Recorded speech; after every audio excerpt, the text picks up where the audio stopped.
is the Voodoo Diva? Well, she is fun, she's loving, she's fearless, she won't take no for an answer. She is a go-getter from the NYC, born and raised. And she is one that is independent, one that loves her ancestors. That is the Voodoo Diva.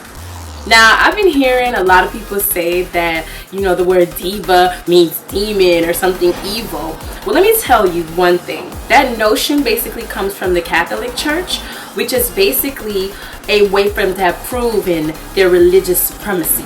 Okay?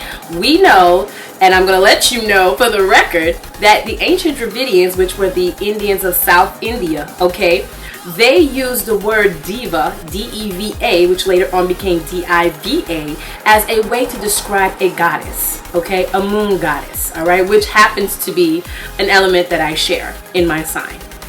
Also, when we look at the Italians, okay, they use the word diva as a noun in their Latin language, which also means goddess, okay. A diva is one who exudes confidence in her personality, in who she is, who is fearless, someone who is not waiting for the approval of another to express their own style and individuality.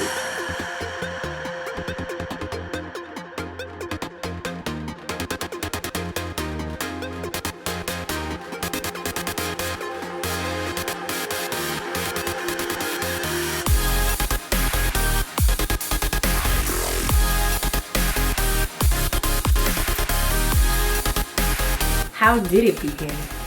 Well, I'm going to let you in on a little family secret. This journey started for me from the moment I was conceived into existence. My mother, who was the one who gave me this account, told me when she was pregnant with me, she had become very ill, but she knew why, and so did the family. But by that time, they were all Christianed out, so nobody wanted to talk about it. Now, she got worse and worse to the point where my father had to be the one to go out and start seeking doctors and medical attention. They couldn't find anything wrong. So it got to a point where he said, okay, it's time to check spiritual assistance. When they did that, they contacted an Ugin. Now, this Ugin went with my mom and everything. As talking and spirit came in, they let her know exactly. They revealed it right in front of my father. This is the reason why she's suffering. She was the one who was passed the torch within the family to carry on. She was réclamée, which means chosen, and was not living up to her duty. So, after hours of règlement, it came to the finale that a ceremony had to be done in order to heal her. Okay? Now, the ceremony, the energy of the underworld, Met Baon and Gun Brigitte had to come in to heal her, okay, from the ailment. At that time, after healing was done, they assured she'd be okay, all is well, and that the birthing of this daughter, of this child that she was going to have, would be the one that would get passing to the duty, and the baton would be passed for her as the chosen, as the réclamée. This was clearly said in front of my father and my mother. From that time, a couple months later, everything is well, clear, clean, ready to go. She births me. Now, on a hot summer night in July, East Elmhurst Hospital in Queens. Okay? So, that was profound. Now, when I was 4 years old, we took a family trip, okay, to Jacmel in Haiti. And it was there that I saw the first mounting. My aunt was mounted, okay. And that right there was more energy kind of drawing me in, but still I was pretty young. Anyway, exposure. When I was about 10 years old, my mom and my dad went Splitsville. And me, my brother, and my mom packed up and we moved to Miami. When we got to Miami, as you know, this is a harboring for a lot of Haitians and a lot of thick energy with the voodoo. So basically, when I was about 13 years old, we had our own house, and my mom and, she and the family, if you will, they wanted to have a ceremony. So they went and had a ceremony, and the ceremony was held at my mom's house. Now, a mambo came in, and she did something like on my belly and on my forehead. A couple of nights later, I'm sleeping, and I had this dream. Now, the dream, it dealt with, I saw this man, and this man was on this white horse, and the horse had wings. And he actually kind of had the horse kneel down, took his hand out, and put his hand in mine so that I could ride behind him on the horse. So I wake up from the dream like I had never dreamed anything like this before. So I tell my mom, I'm like, is there any way that I could talk to that Mambo? Because I had this like really a dream I've never experienced before. So I get her number and call her. When I call the Mambo and tell her about the dream, she starts laughing on the phone in like this little giddy way. I'm like, she tells me ou éclamé. Ou éclamé once again means chosen. So again, that was more confirmation. You know, it just had been one thing after the other, you know, leading one thing after another with this, you know what I mean? So that was how it really began for me.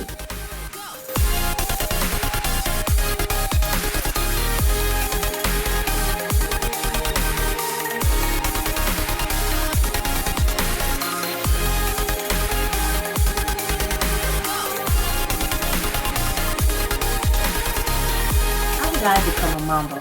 Well, let's take a look at what a Mambo really means. A Mambo is someone who answers the calling from the Loa to maintain a spiritual house or habitación, spiritual family, in order to provide clarity, to help heal people, in order to be that vessel that bridges the gap between the spirit world of the living and the dead. Okay, now when we talk about how it started for me, well, of course, you know, since childbirth, knowing that I was réclamée, chosen, when that Mambo told me that. Also from bloodline, okay, what my mother and others failed to do, the shy or the load came upon me. Now I want to thank so many different Loa because it takes years to actually really harness this gift and also to get that bonding with them, to understand how to communicate with them. I mean, that's a never-ending journey. However, I was blessed because the Loa will never leave you without guidance. I was brought Mambo Maman's enfant, okay, from Société Kaipifo.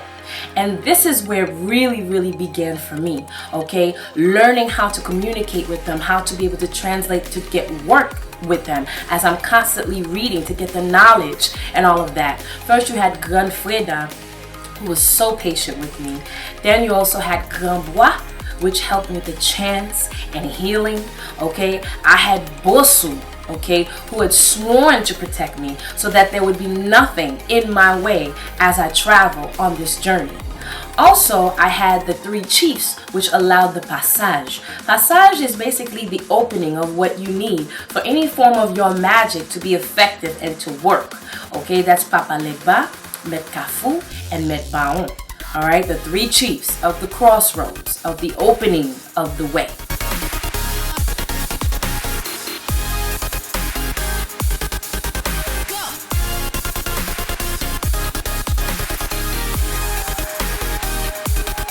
What is the toughest obstacle that I've had to face being on this path, on this journey?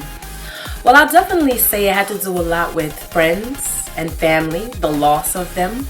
But one must understand, when you're coming into your true self and your higher awakening spirit, you will have these situations happen. It's to be expected. At first it was harder to deal with, but the deeper that I got into my sciences, into working with spirit, the more that I saw that that was truly who my family was all along. Okay, I would also definitely say that my fire back in 2016, which was, I feel, an ultimate test of faith, was definitely an obstacle. But I knew, or came to know really, when in the beginning you're like, what? But when you really truly looked at it, when I ciphered it and got in tune with spirit, that's why it's always good to always constantly be in communication. I was able to see, I was able to verify that it was a test of faith. And guess what? You're going to have to put your boots on, the high boots on, and pull your pants up with this, because those challenges will come. But those tests of faith are all worth it, because it's levels to this ish. Okay, so that's really some of the hardest things that I had to experience. But the love that my family, my voodoo family, showed me, that the Loa showed me, they always have my right and my left. They behind, they in the front. I'm just walking the path. I never had to have a day of doubt. There was never a moment of doubt.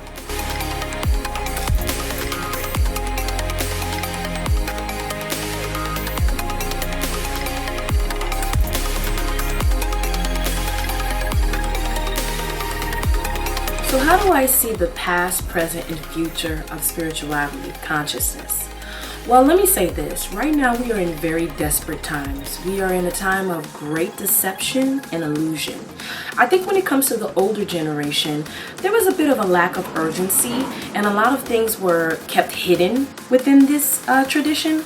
So it caused for a lot of turmoil and chaos within families.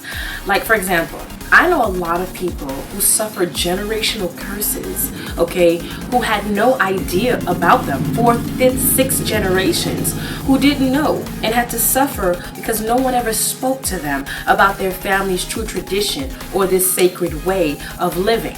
Okay, voodoo is a responsibility that passes on from generation to generation. Okay, now when we're talking about the present as of right now is in a time where it can really go both ways, but I definitely feel that there are strides being made. Things are now more out in the open, and they should be. There's more unapologeticness, you know, being more proud of where we are from, okay, which also now will help within understanding more about what makes us special. Because you really can't say that you are Haitian if you don't really understand that the history of Haiti comes from the history of the voodoo in Haiti for our liberation. That is not only Haitian history, but it's American history. Okay, this is Black history, if you will. So I definitely feel that the present generation are definitely making huge strides from the artists, advocacy, more speaking of it for it not to be so hidden and boxed up. And truly, it's really the slogan of the ancient way, liberté ou la mort. Okay, get voodoo or die trying. I feel voodoo is truly the final frontier.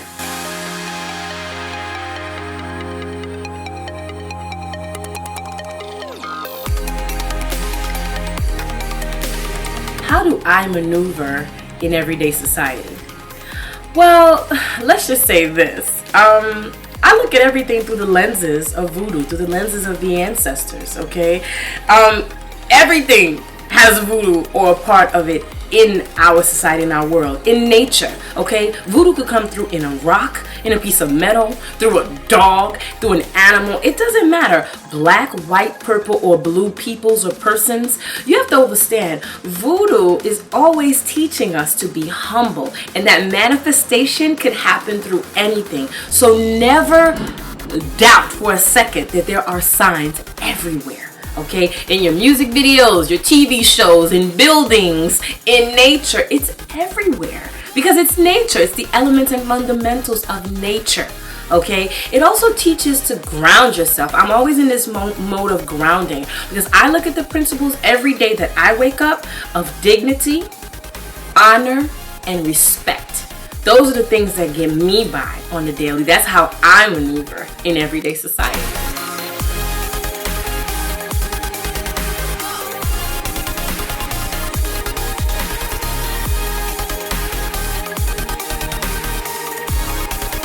So what is the most memorable event that I've had with the Loa? Well, there have been many, but one major life lesson that I learned that when it's not time for something yet, all you can do is sit and be patient, trust the ancestors, and let it be. Case in point, I'll give you an example. Before I got involved and actually really answered my calling, okay, of being réclamée, I was heavily involved in music. All right, and it was so deep to the point that I started getting phone calls, life-changing phone calls, really. And when these phone calls would come through, either my phone would go dead, or like, you know, the call would have been a missed call, if you will, or getting back in contact was such a headache or a strain. I mean, it got really deep. I mean, I was at the point where I was about to be signed to J Records. Okay, I even had Lady Gaga's manager who tried to contact me anyway, to go on tour and open up for Lady Gaga's tour. All right, so it was real deep, but what I came to see was that truly in this journey, when you're called upon, when you are réclamé, chosen, until you fulfill that duty, your life is going to be in complete, utter chaos and confusion. So, when you know, you do better. You answer it and you do what you are to do. Because again, it's a responsibility.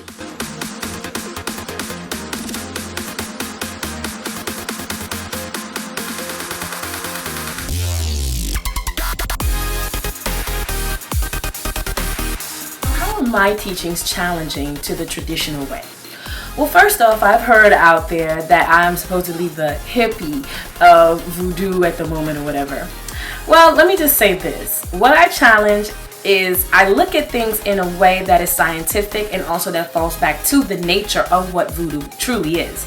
Let's take a look at what I do, which is something like voodoo meditations. When we look at meditations, okay, meditations is nothing more than a repeated sound frequency, okay? The voodoo meditation is a repetition as opposed to music, which has longer verses and it just can go on and on and on. The mantra is shortened, but it's repetitive, which is none other than still sound frequency. When you sing, what is that? A sound frequency. When you meditate, what is that? A mantra, repetitive on the sound frequency. Okay, so when we're talking about the colors, every habitation has its own different colors that it will represent the Loa by. For example, with Papa Legba, many in certain houses or habitation, okay, will represent it in the purple and yellow, whereas in Société Caipifo, we deal with it on red, black, and white. Okay, so that can be different, ranging depending on the habitation.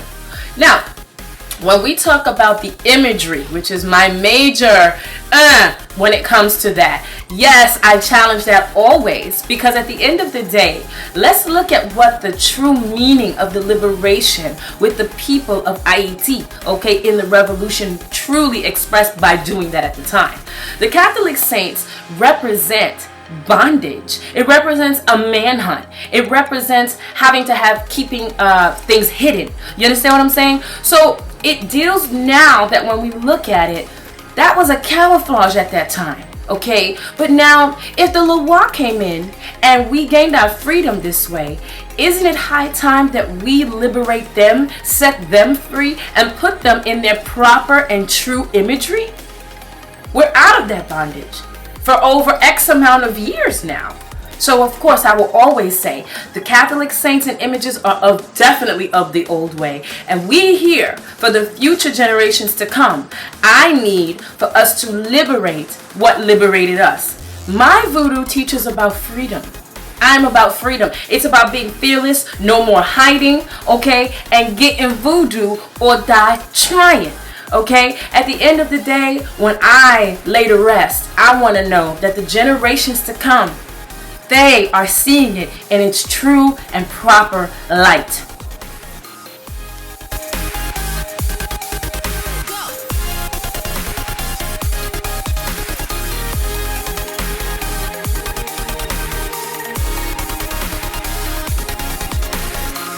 So, who is my favorite Loa and what Loa do I love to work with? Well, first and foremost, I mean, you know, my feminine ladies, they always make sure they hold me down.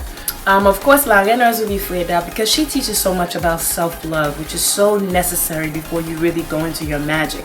If you don't believe in yourself, if you don't believe in your power as a woman, as an individual, then your magic is useless. You have Mama Urzuli Dantor. She don't play. She keeps the fire hot always. Okay, she's been so good to me. Mama Urzuli Dantor definitely protects her children and protects women, children, you know, of all kinds, loves the men when they do right by their women and their families. You know, I love Ogufirai, such of the truth, the rights and justice, reminds us for things to be fair, to be equal, to have that equality amongst all men and women. Okay, I love me some Bosu. He gets me cracking in the morning, top of the morning. He gets the work done. Such fire, such vitality, you know, the strength of a bull. I love La Sirene, that element of water, reminding us that sometimes communication, if we don't take care of that so we are coming across clearly, then also our magic can be stunted. So I love La Sirène, which of course is accompanied by Metagwe, you know, the general of the seas. She's that beautiful mermaid goddess. Oh my God, I could be here all day. Papa Legba, of course, my superstar on the team, who makes sure he opens the door and for us to get in up on the rest of them to be able to deal with them. I mean, the list definitely goes on and on. Papa Dambala, Brit providing that cosmic source energy and knowledge, awareness. I mean, there are definitely so many, but these are some of the Marasa, Marasa Trois, that come in with that faith, the charity, hope, giving you the reminder of keeping a childlike heart when you are thinking of things. Not to always take things too seriously. I can't definitely do nothing without my own Mama Brigitte, Gun Brigitte, such massive healers. And they remind us also not to be so serious about everything. Crack a joke, smile. We are only here for a moment in time. So we have to make the best of it while we're here amongst one another.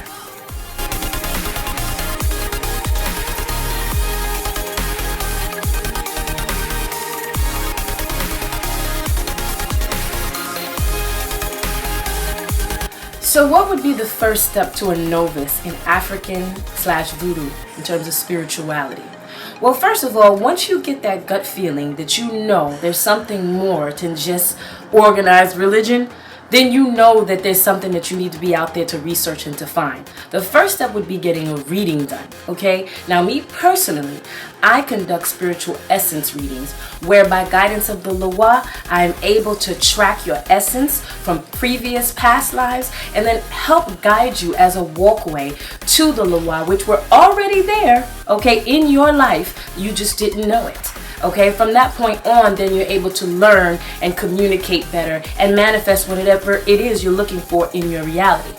Now, I want to also say that when we're talking about African voodoo and spirituality, there are many different systems out there. However, just make sure wherever you're going that the mentorship feels authentic and genuine. Do your research, okay? That would be my best advice to any novices starting out within African spirituality, voodoo.